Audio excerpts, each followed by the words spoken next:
Hello, everyone. It's Michael Jacob with Unleashing Intuition Secrets, joined today by a special guest, Major General Vallely, who was born in DuBois, Pennsylvania, and served a distinguished career of 31 years in the U.S. Army before he retired as Deputy Commanding General, U.S. Army Pacific in Honolulu, Hawaii in 1992. General Vallely graduated from U.S. Military Academy at West Point and earned his commission in the Army in 1961. That's like a year after I was born. That's amazing. General Vallely is also a graduate of the Infantry School, Ranger and Airborne Schools, Jumpmaster School, the Command and General Staff School, the Industrial College of the Armed Forces, the Army War College. His combat service in Vietnam included positions as Infantry Company Commander, Intelligence Officer, Operations Officer, Military Advisor, and aide-de-camp. He has over 15 years of experience in special operations, psychological operations, and civil military operations. After serving in 2 combat tours in Vietnam, he also served in several overseas theaters in Europe and Pacific Rim countries. Vallely served on U.S. security assistance missions on civilian military relation tours in Europe, Japan, Korea, Thailand, Syria, Iraq, Kuwait, Turkey, Israel, Indonesia, and Central America. Incredible. He has served as a consultant to the Commanding General of the Special Operations Command, as well as the DoD Anti-Drug and Counterterrorism Task Forces. He also designed and developed the Host Nation Support Program in the Pacific for the DoD and the State Department. He's also an author with many books, one of them that I'm listening to right now, which is I highly recommend. It's one of the best books I've read in a long time, or listened to, if you want to say that. What's that? Going to bring it up? Reality Prism. So, audiobook. I know a lot of us don't have a lot of time to read books anymore, but you can listen to it while you work out or while you do anything, driving in the car. So it's a great way to get an idea of General Vallely's background, what he's looking at, and gives us an overview of what's going on here in America. So, Major General Vallely, thank you very much for joining us. And how have you been? What are you up to these days? Well, thank you, Mike, but don't believe all that you read, though. Nobody could do all that in 85 years. Yeah, I know. I like some people read my background. They're like, you didn't do all that. I was like, I did that a lot more. So yeah. I think you're like that too. Well, you're trying to be a little humble, Mike, I know it's hard, but you don't need to be humble. You're an amazing man. So thank you. Special ops guys, we have a little trouble being humble sometimes. Right. Well, the regular military does a good job of keeping us humble too, though. What we used to call, Mike, is, quiet confidence. Yes. Very good. Absolutely. Quiet confidence. Yeah. Well, it's great to be with you, and thanks for the kind invitation. And I'm now the chairman of the Stand Up America U.S. Foundation, which we founded about 20-some years ago in Washington. The website on that, by the way, for the books and everything is standupamericaus.org. You may want to show that later on if you can. But we do a lot of things. We have a great intel team of 8 people. I pretty much keep up to date through the intelligence sources that I have in Europe, Middle East, Far East, and of course within our own country. But we try to put out maybe 4 to 6 articles a week when we have time. Of course, the recent ones we can talk about if you'd like. We're trying to focus on some ideas for President Trump.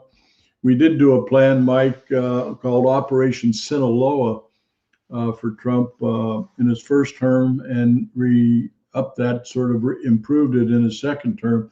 And Sinaloa is how we take out the cartels and neutralize them. We also prepared another plan for Trump on restructuring our military across the board from the top down. And I know he's used many of our books on treason that we've put together. We really hit almost 100 different people that need to be tried for treason that caused the dismantling of our country, our military.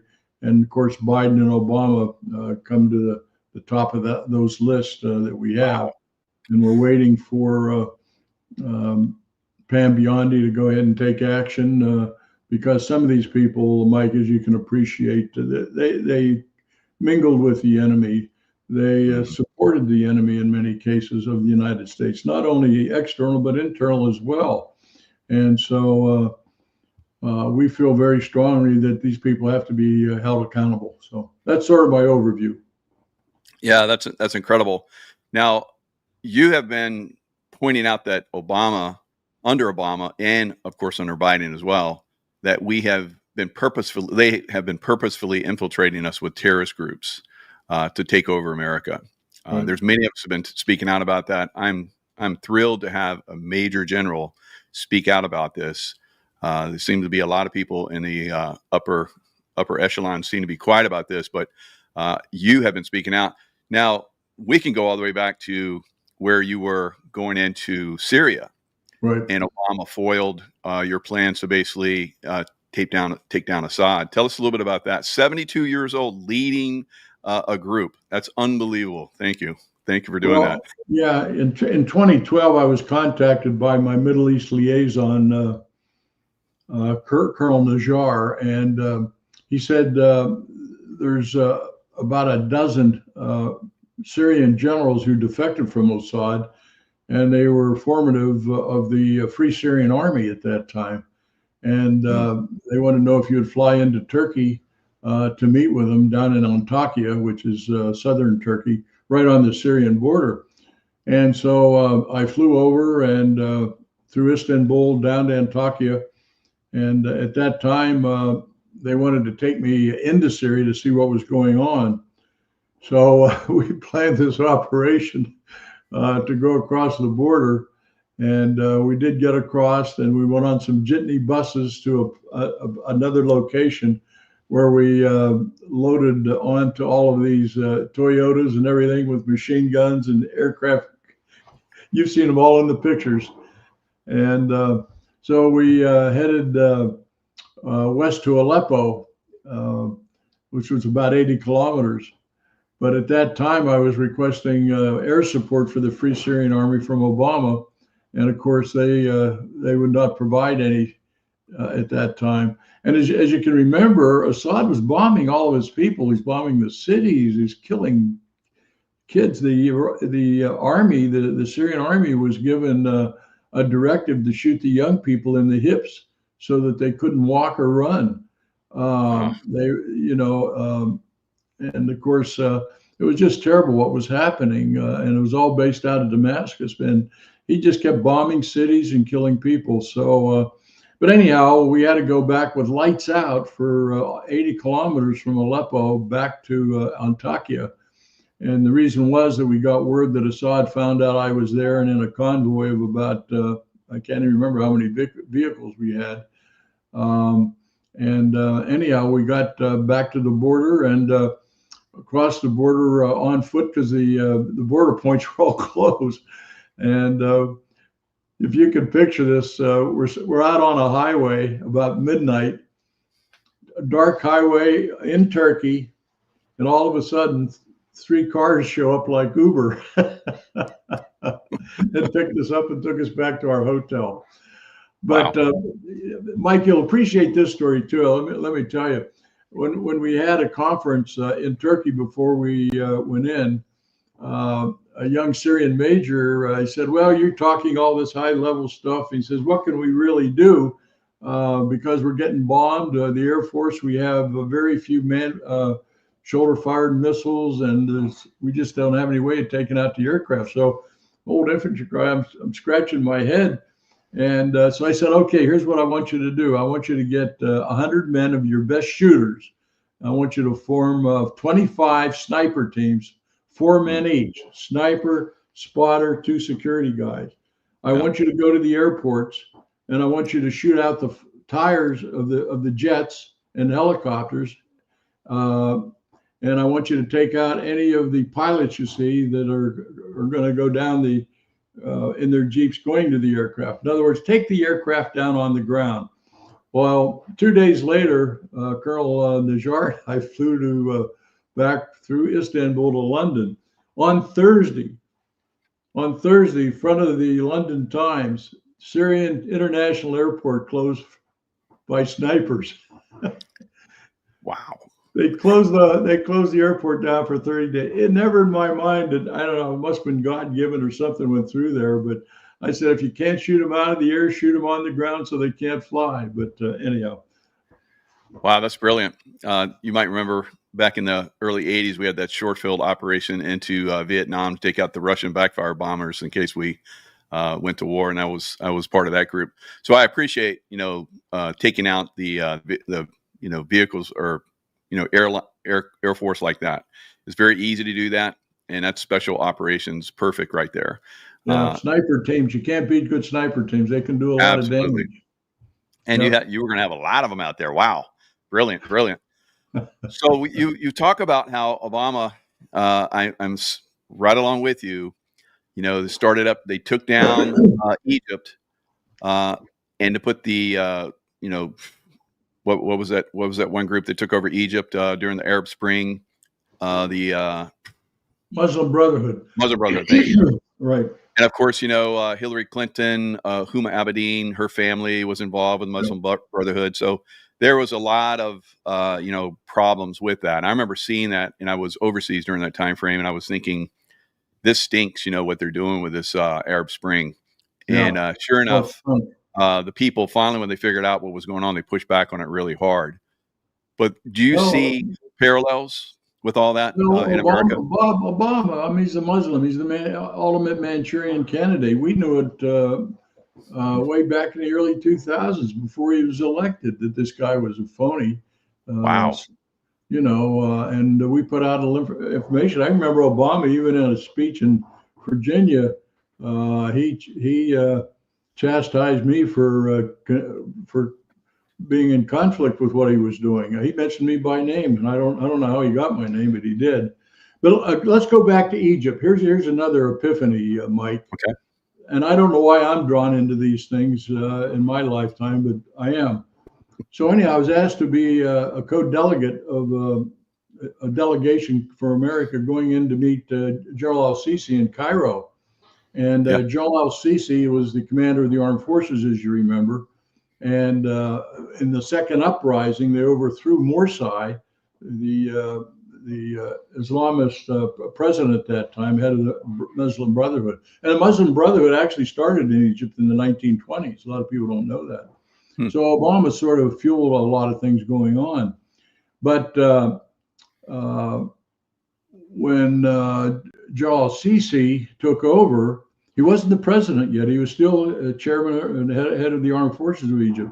But Obama and our Congress cut off, Mike, all their aid, parts, ammunition, and everything they needed, because a lot of that came from the United States after the Russian equipment sort of wore out after a number of years. And so there was a major general sitting there across the way. He was just irate. He says, how can you do this? 40 years we've been allies. Now you take all our aid away from us. And General al-Sisi then looked at me. I was sitting about 6 feet from him. And he said, I've got responsibilities now.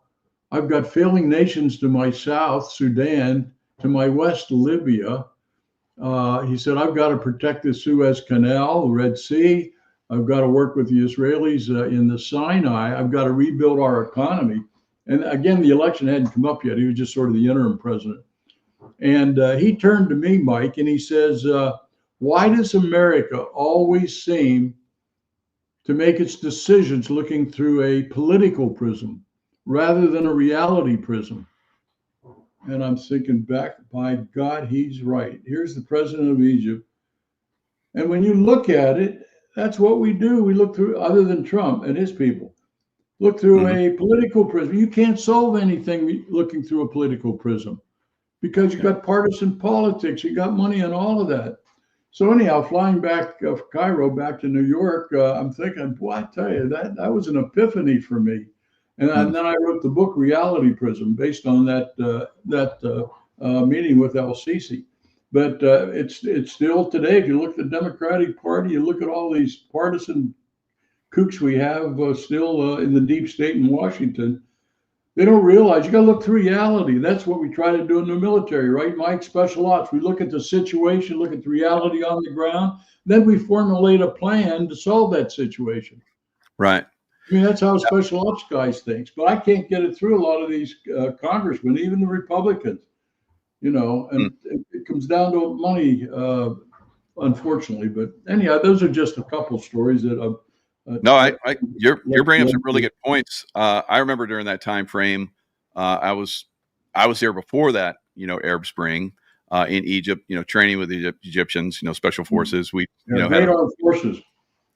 Great. They have great special forces. I was very impressed with them, especially the Army guys. They were just rock solid.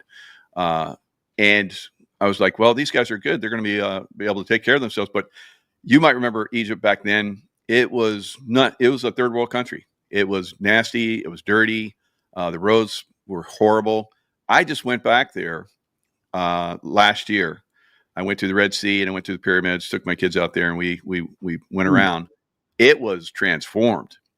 It's like a beautiful second world country now. I mean, not perfect, of course.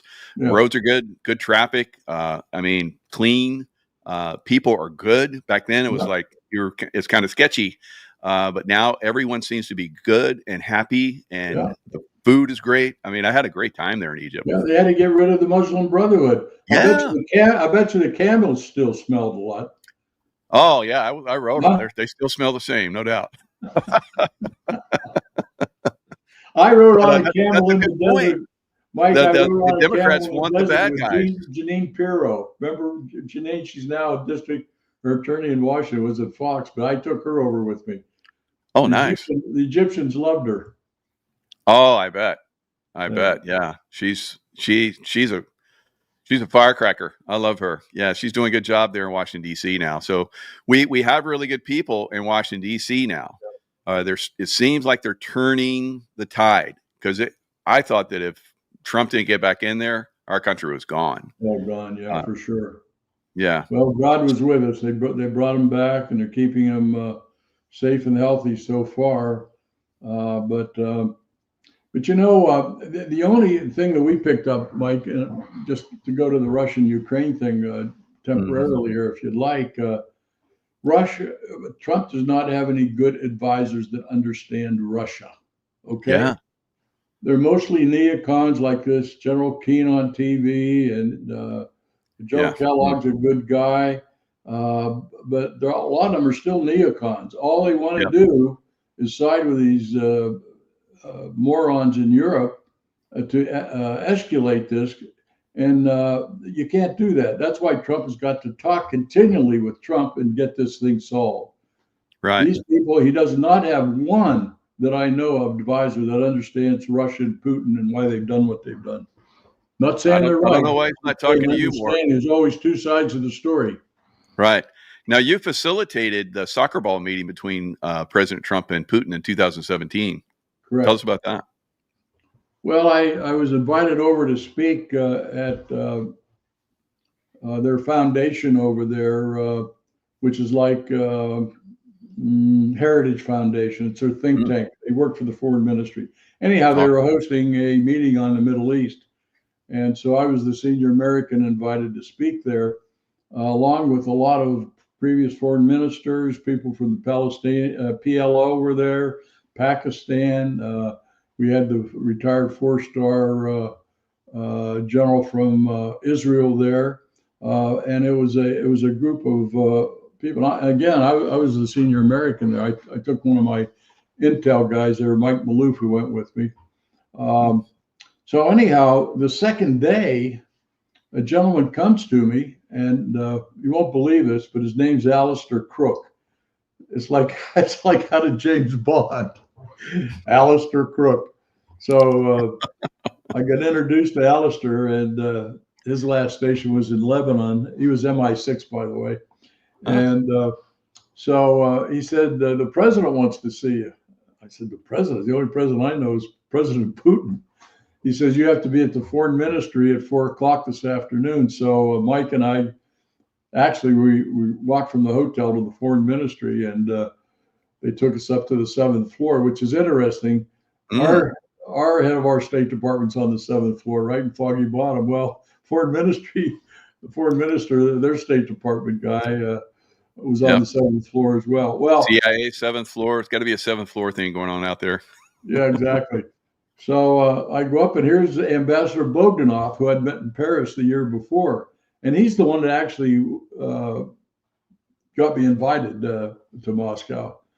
And so we're up there, and there's a pretty blonde Russian interpreter sitting in there. She brings in some cookies and some tea and so on and so forth, drinks. And so Mikhail Bogdanov, wonderful guy, speaks 4 languages. He was Putin's top guy for the Middle East. So I really wasn't meeting the president. I was meeting Bogdanov, but he wanted to keep it, sort of quiet. And so I'm sitting in there, and I got another inspiration in my brain. So I said, why don't we set up a meeting between Putin and Trump and do a Reykjavik, Iceland, like Gorbachev and Reagan did? We could repeat that again. Brilliant. And so Bogdanov looks at me, and he taps his little assistant to go get the head of the American desk there. So another woman comes in, probably in her early 40s, brunette, very attractive woman, of course. And so I told her my idea about bringing Putin and Trump together. And she says, well, we have the G8 or G10 meeting in June. Why don't we do it then?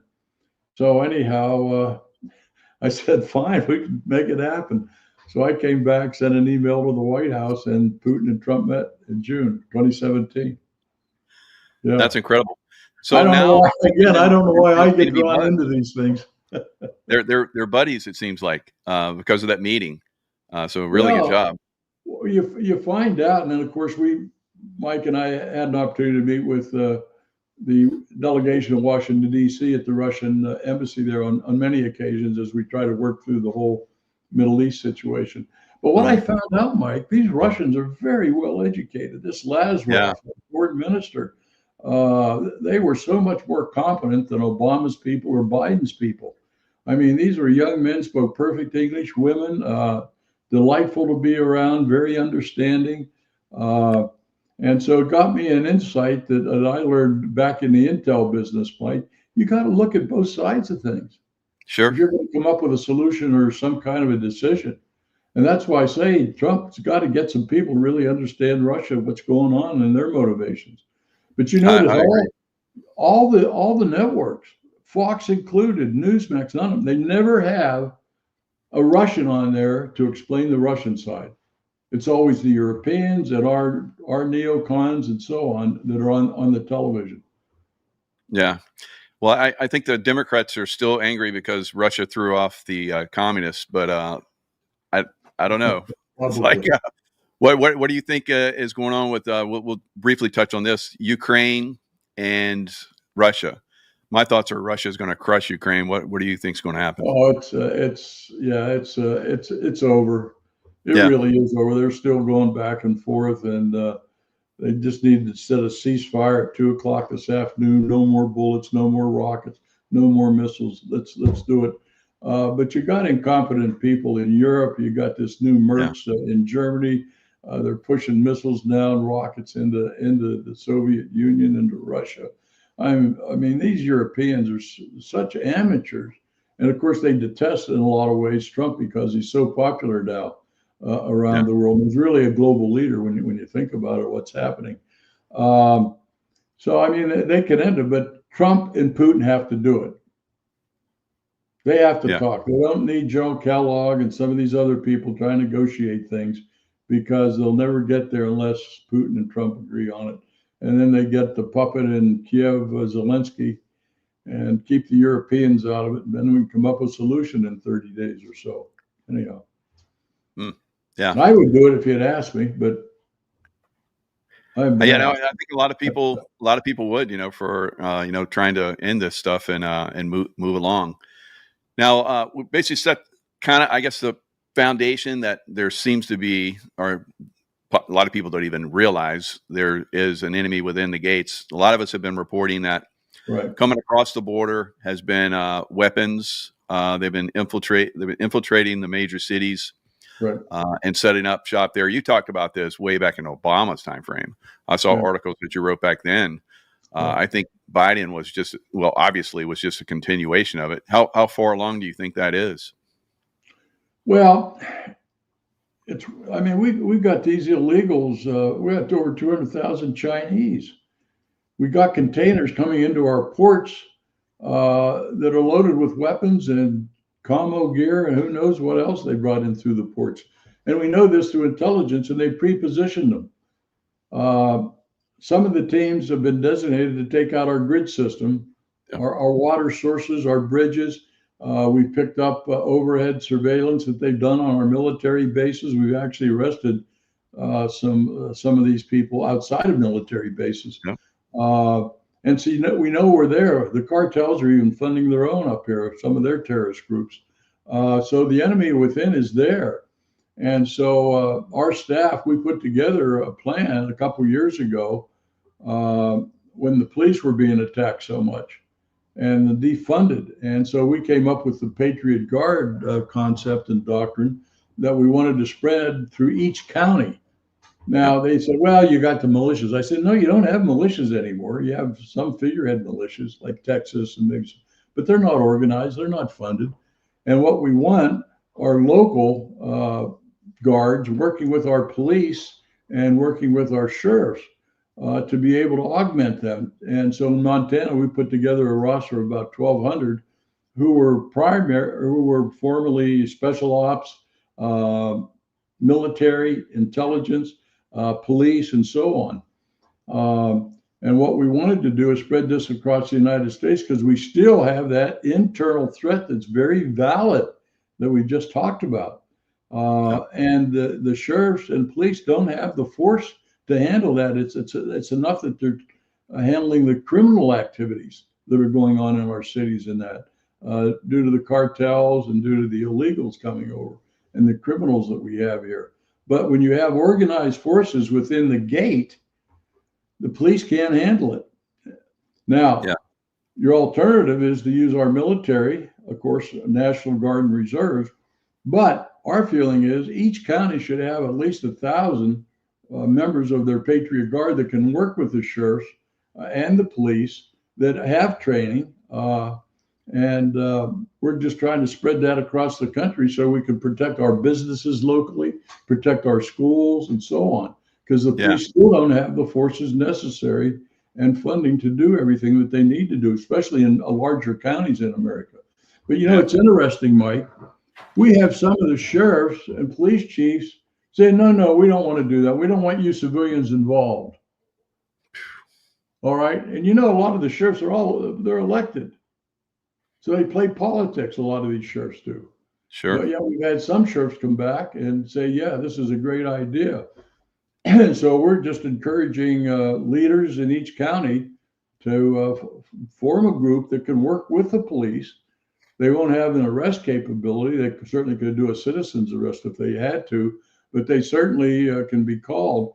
And then we also suggested a QRF, quick reactionary force, Mike, maybe 30 or 50 that they could be called and they'd be on site within an hour.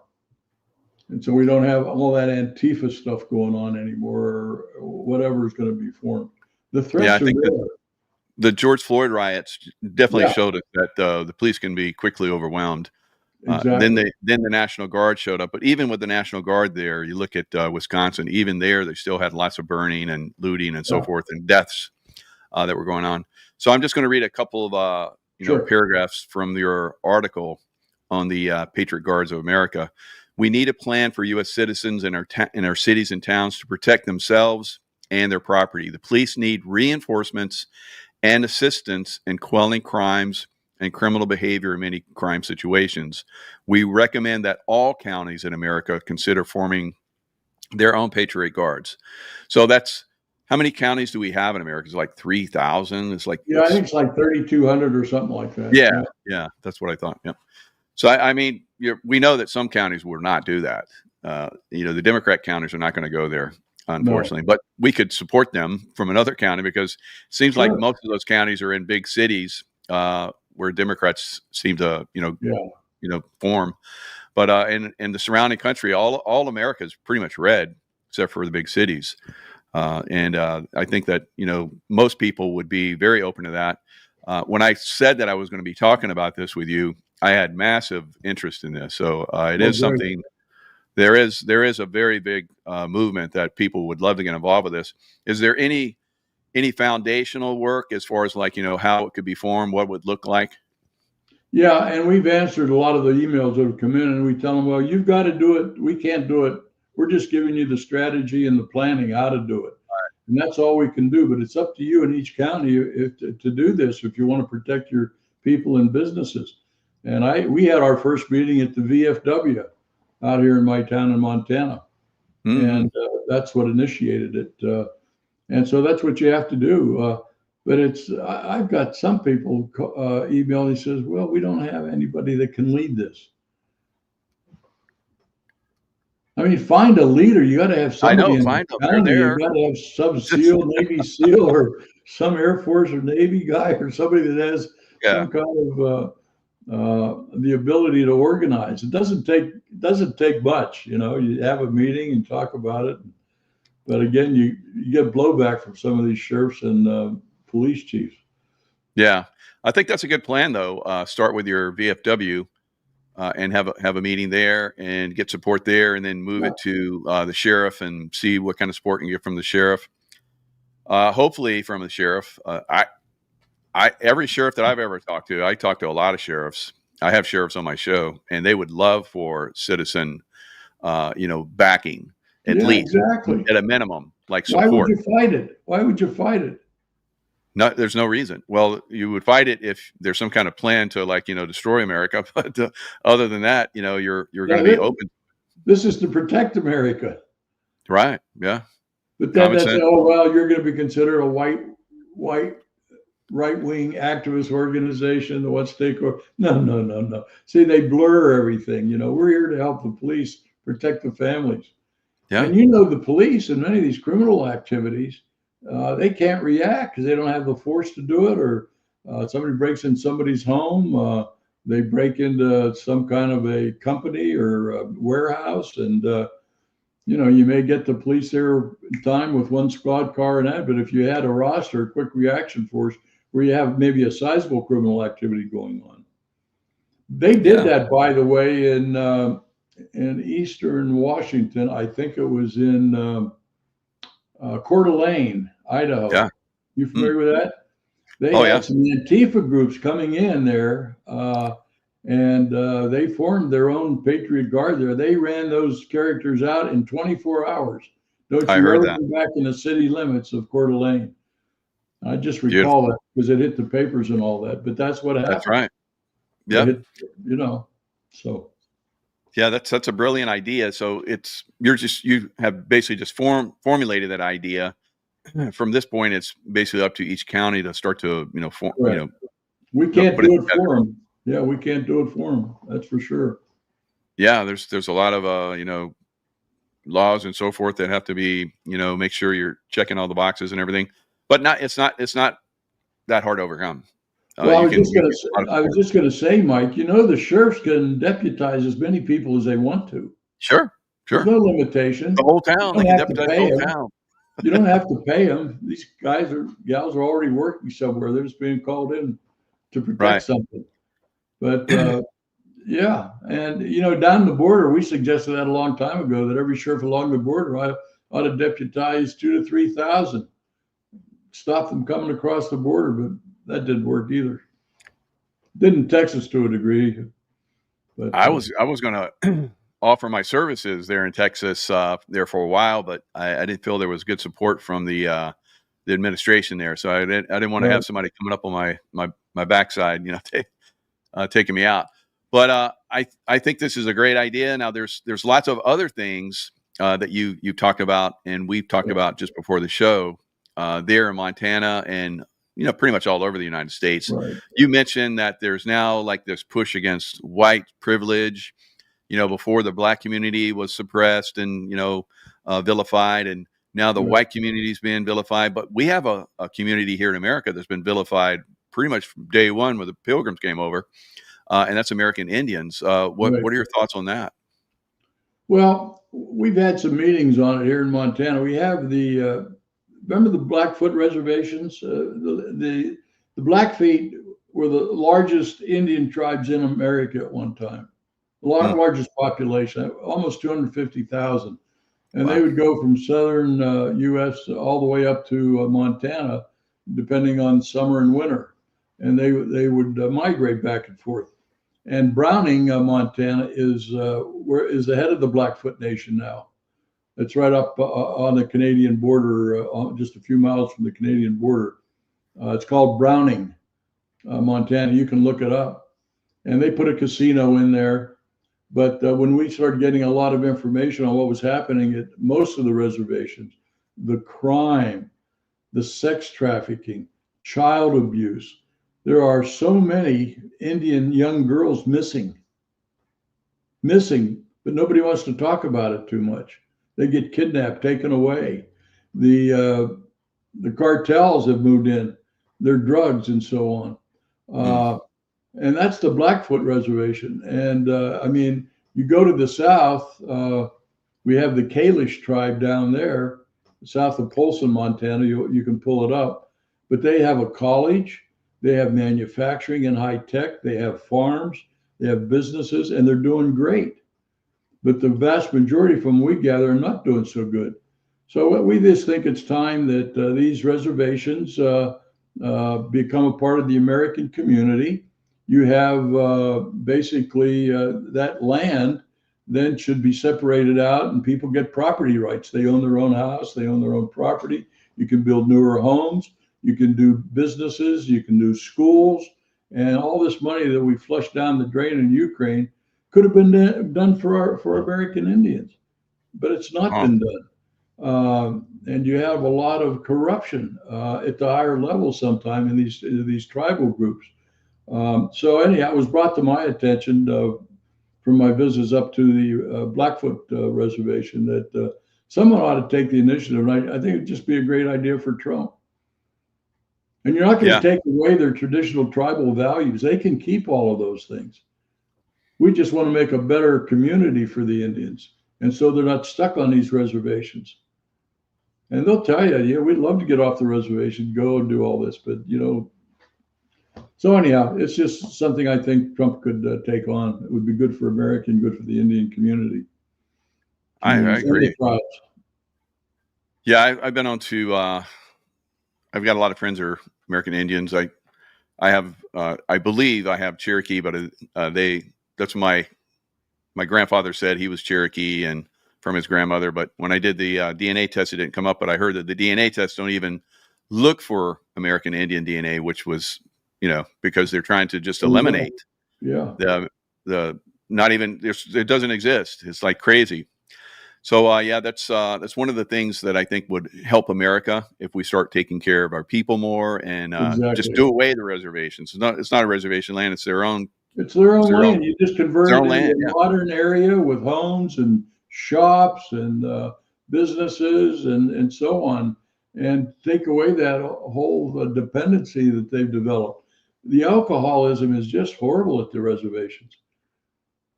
Yeah, I think it's really promoted. It seems that way. The American Indians are very angry, unfortunately, and for good right. So, you know, kind of focus that on, you know, overcoming a lot of this stuff. I've seen that happen. American Indian lands usually are like absolutely incredibly beautiful. Yeah. They really they uphold their traditions and so forth. They take care of the land. They're one with the land. I think they could have I've enjoyed going on American Indian reservations when I could. People, yeah, we play them in sports. Our local high school there plays them in football, basketball. They've got some great athletes. And nice. If you've never seen one of these young Indians ride bareback in a bareback race, you haven't seen anything, man. They have that horse and bam. And they're wonderful people. They're in my community here, and love it. We just need to open the doors. But I'd be happy to work with you or anybody that can help us get this idea to Trump and say, let's do something about our American Indians. They deserve it. Absolutely. So I've heard a lot of people talk about, you have another nice article in here about fewer generals.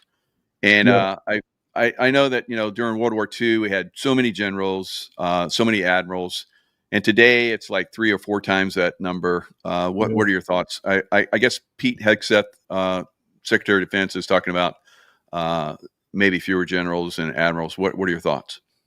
Well, we grew the General and Admiral Corps over the decades after World War II as they expanded the Pentagon and the Army, Navy, Air Force, Marines, and so on. And they created all these different headquarters. We've got so many headquarters. We don't need them. We could cut out half the headquarters and make them true warfighter headquarters with support, logistical support, air aviation, and all of that thing. I mean, our fleets have gone to hell. Of course, Trump's got a real focus on rebuilding our fleets. Interesting note, I talked to a good friend of mine in England, and he says the English Navy, which used to be the naval force of the world, the British Navy, right? Oh, yeah. He said they have 44 ships now, warfighting ships, and 45 admirals. Really? Wow. 45 admirals and 44 ships. They got an admiral for each ship. But it's not that bad in our U.S., but we can cut our officers in half. We don't need all these generals and admirals. We really don't. We don't need all these headquarters. We don't need to be in 120 different countries anymore, for God's sakes.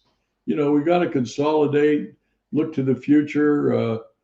You know, I read an article yesterday, I don't know whether you saw it or not, but China now has tested what they call a mother drone. It's a jet, basically, unmanned, goes 400, 500 miles an hour, and it's got killer drones inside them. So this mother drone goes out over the United States and drops, I don't know how many capacity, but probably a 100 or 200 of killer drones that can then attack certain targets in the air. They can attack jets, by the way, or helicopters, because they're all guided and targets on the ground. But that's how the threat has grown so much of the Chinese, and they're doing a lot of advanced work in space. So, I mean, the focus on a Golden Dome is good, I think. It's going to take a while, but we've got a lot of restructuring to do. I think Hegseth is doing a good job so far. But we need to streamline, just like a special ops force. You need to streamline, focus, and then have the right leadership and the right equipment and supplies in order to do your job.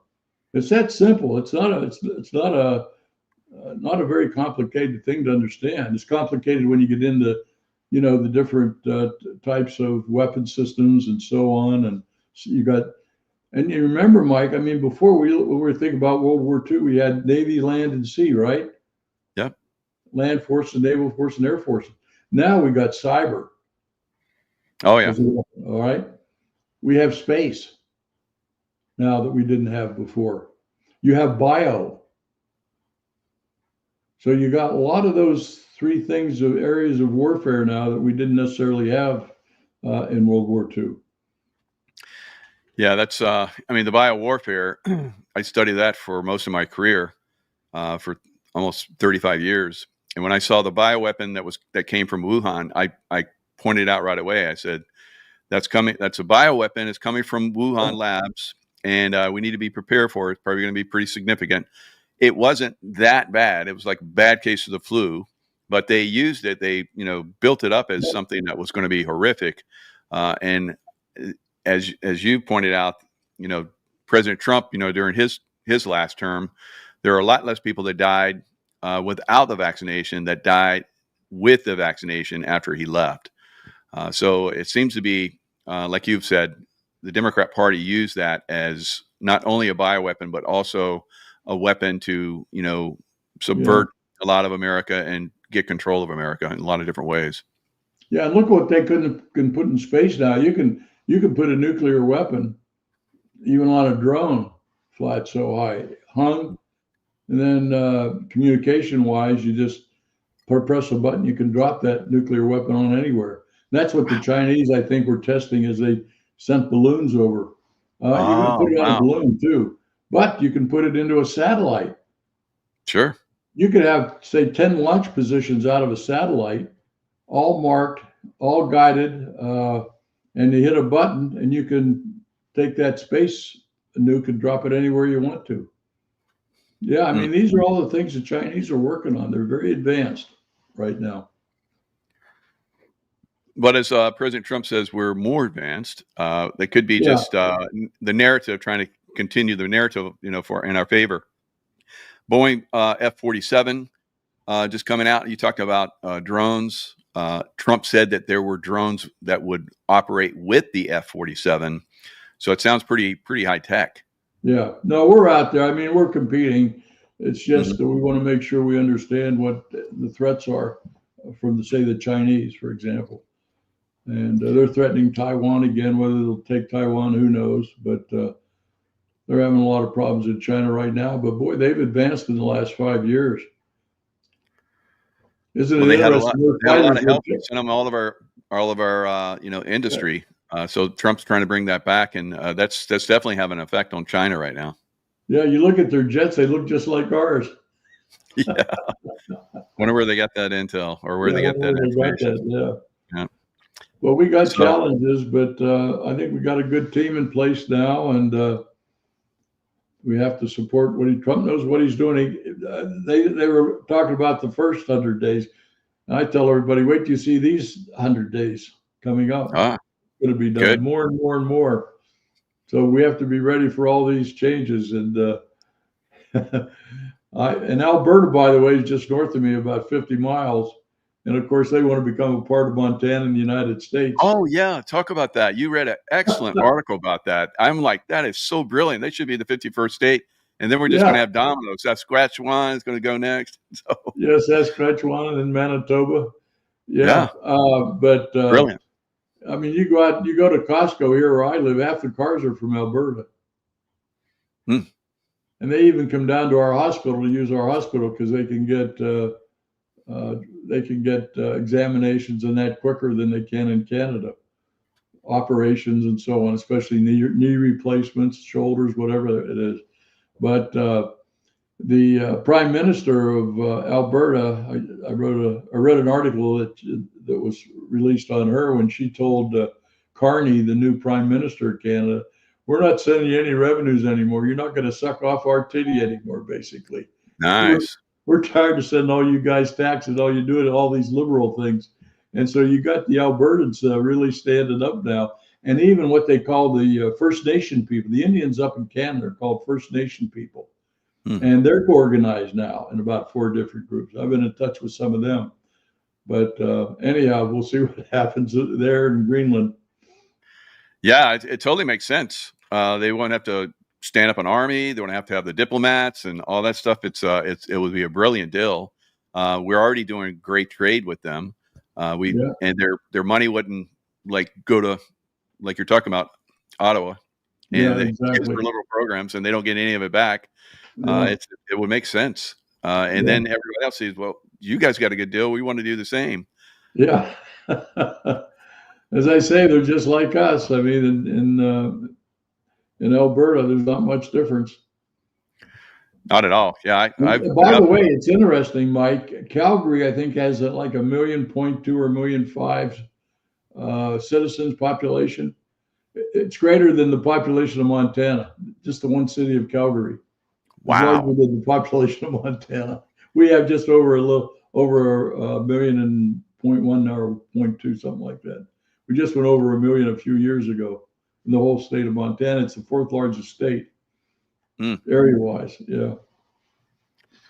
Yeah, And that I've been up there. It's quite beautiful. I've been up in the far north and did some courses and stuff like that. I used to teach survival and tracking and all kind of crazy stuff. But uh, those the people up there are just like Americans.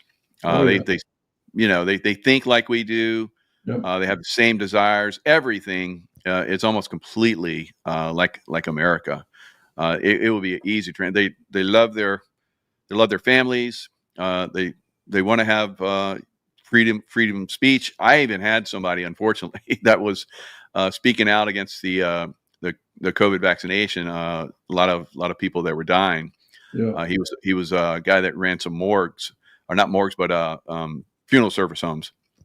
He had a bunch of them, and I said, "You really want to come home and talk about that?" It's like, yeah. I mean, you can go silent, no screen. And he's like, no, I'll be good.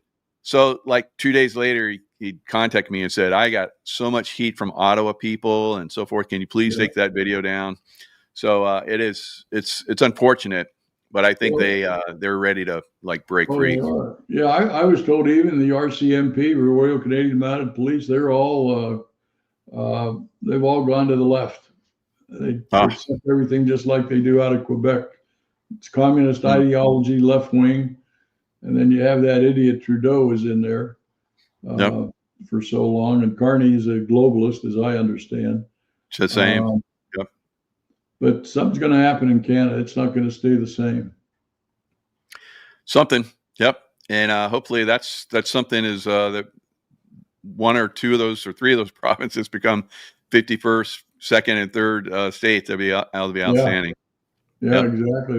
It may happen. We'll see. I hope so, because I love Canadians, and I know they want they just want to be free, and just like all Americans, like most of the world, they want to be free. What do you see for Europe? Do you see Europe getting free, or are they going to be? Oh, they're in deep trouble. The impact of the Islamists and Muslims are running Great Britain right now. France, when they did the Schengen, did away with the borders in Europe and let all of those people, refugees and so on, come into Europe, particularly Western Europe. Italy now is trying to deport a whole lot that came over into Marseille and into southern France and into Italy that have come from North Africa. A lot of crime. They say if you drive a Mercedes in Rome, forget it. Someone's going to steal it at some point in time. But my favorite European is Moroni out of Italy. I love her. I love her too. Yeah. It's great. And Orban in Hungary. So they got some leaders there. But the leaders in UK, France, Germany, I mean, it's just they're doomed. I mean, it's going downhill. And I don't know whether they have the leadership. I heard even some generals in France are trying to form some way to take over from Macron. I don't know whether that's going to happen. But, wow. But I mean, I told a couple guys in UK, where are the men standing up? All your young women getting raped by these Islamists. And most of them are from Pakistan, by the way, that commit a lot of those crimes in Europe. They're, as they call them, Pakis. And it's a real problem. Yeah. It's been going on for quite some time, and they've had big riots, especially in France. You know, they had a lot of the beautiful old cathedrals burned down. You know, Notre Dame. Who knows how that started? If that was some kind of Muslim-inspired thing. And they have these no-go zones, Mike, in France. I've been to a couple of them. Really? Yeah, and they're basically they're run by the Islamists. They have even I shouldn't say even in Dearborn, Michigan. Yeah. The left-wing Islamists up there, I'll call them left-wing Islamists. They have their own police cars. They have their own police in Dearborn, Michigan. Really? I didn't even know that. Yeah. Wow. And these no-go zones in France, the police won't go into them, or the firefighters. And they're dirty. I mean, I've gone on. Paris used to clean itself every morning. They had these vehicles come out, clean the streets, spray them, and clean it. Just beautiful, smell good. But now Paris has gotten very dirty. And a lot of the towns out only because they've let all of these people come in, trying to bring in their crap from the countries they're coming from into Europe, and they've let them do it. But it all goes back, Mike, to leadership. Leadership, good, positive leadership can solve these problems. Yeah, I mean, Somalia. When I was in UDT, I was UDT before I became a SEAL, and we did a landing in Somalia on the beaches there, and it was dirt poor. The Russians had a meat packing plant. They came in and did fishing and cut them up and dumped all the guts into the water. And when we're out there doing our beach survey, we were seeing sharks like crazy, and it was like, oh my God, I just can't believe we lived. But I guess we're well fed. So And then of course Mogadishu happened, and the Somalis just absolutely hated Americans. If you've seen any of the shows about that, I have. Yeah, they I have. they hated Americans, and same thing, the political thing. We come in, we try and impose our political views on another country, and they push back on it. Yeah. So unfortunately, a lot of Somalis are like you're talking about up in Michigan. They're not fond of America. No, not at all. They bring their crap with them. Yep. I don't know how to overcome that, but leadership, like you're talking about, it's got to be leadership. Yeah. Leadership has to step up and say, we like people that want to assimilate, become Americans, and do great America. But if you don't, then go back to where you one of the came things Trump is doing. He's like kicking everybody out. So we don't want your crap coming in here. That's for sure. And all the stuff Absolutely. you want to bring with you. Absolutely. But, anyhow, I can't think of anything else to talk about unless you can. But yeah, well, I think we covered quite a bit. So Stand Up America, U.S. Foundation. Yeah. Definitely, .org. Check that out. Stand Up America US. .org is the website. You can get our books there. We have 6 of our latest books are there, and say Trump is using many of them as a Bible. Beyond Treason is a very good book to buy, and then The Dismantling of America. And Gerald McInerney and I wrote America's Endgame about 2 years ago, Mike. But the first 1 or 2 chapters are really important in that book.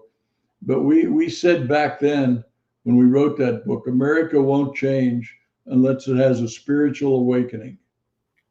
And what we meant by that, getting back to trust, honesty, integrity, and get away from all of these partisan politics. And I think we also mentioned, I don't even believe in political parties anymore. I don't think we need them.